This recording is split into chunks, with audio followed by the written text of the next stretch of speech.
Halo teman-teman, saya Namira Kirina Supriyadi dengan NIM 130. Oke, di sini saya akan membahas materi tentang kesenjangan generasi dan bagaimana cara mengatasinya.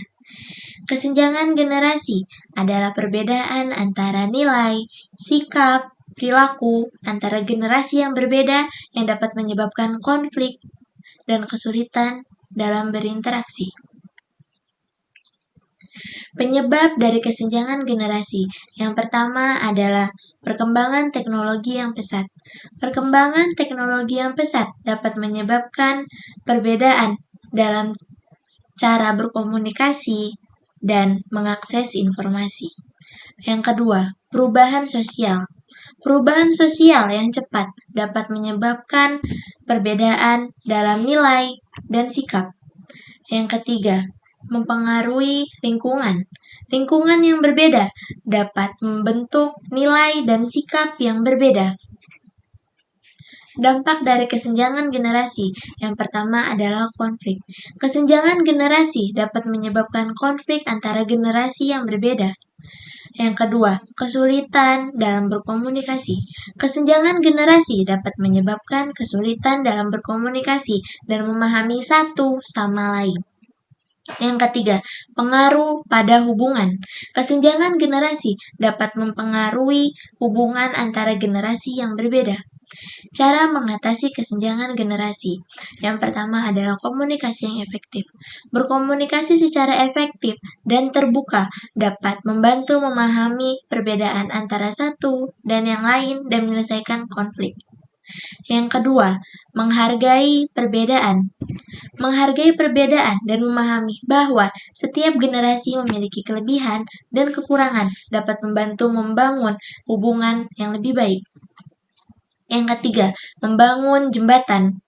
Membangun jembatan antara generasi yang berbeda dapat membantu memahami satu sama lain dan menyelesaikan konflik.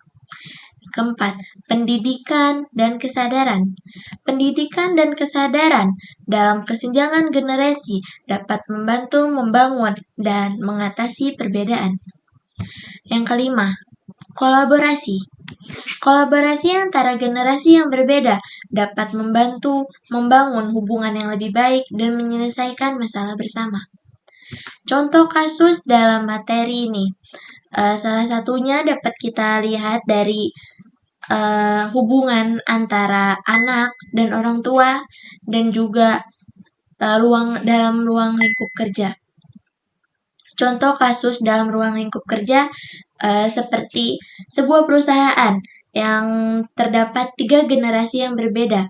Mereka pasti memiliki cara kerja dan komunikasi yang berbeda, sehingga perlu dibangunnya jembatan untuk memahami satu sama lain dan bekerja sama secara efektif.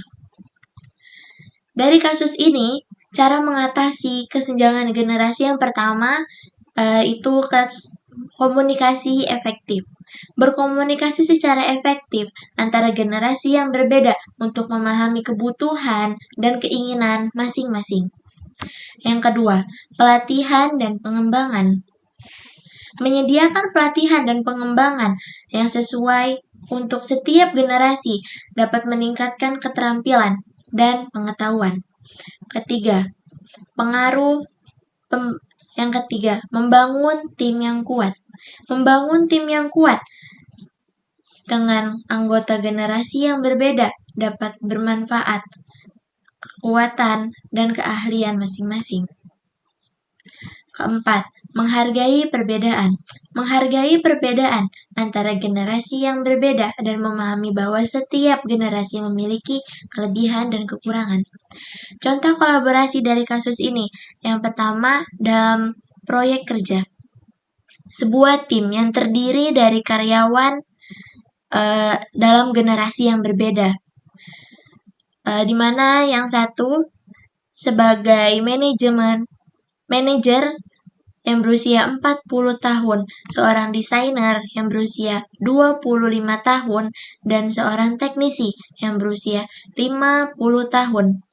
Mereka bekerja sama untuk memanfaatkan kekuatan dan keahlian masing-masing. Yang kedua, contohnya dalam mentorship.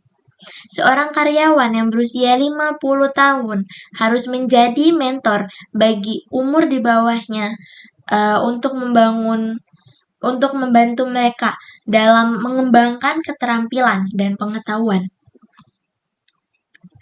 Dengan kolaborasi dan komunikasi efektif, kesenjangan generasi di tempat kerja dapat diatasi dan karyawan dapat bekerja sama secara efektif untuk mencapai tujuan organisasi. Dari sini dapat kita simpulkan bahwa kesenjangan generasi dapat kita atasi dengan berbagai cara. Salah satunya yang tadi kita telah bahas. Yang pertama, komunikasi efektif, menghargai perbedaan, membangun jembatan, pendidikan, dan kesadaran, serta kolaborasi. Kita dapat mengatasi kesenjangan generasi dan membangun hubungan yang lebih baik. Mungkin cukup sekian dari saya, kurang lebihnya mohon maaf. Terima kasih.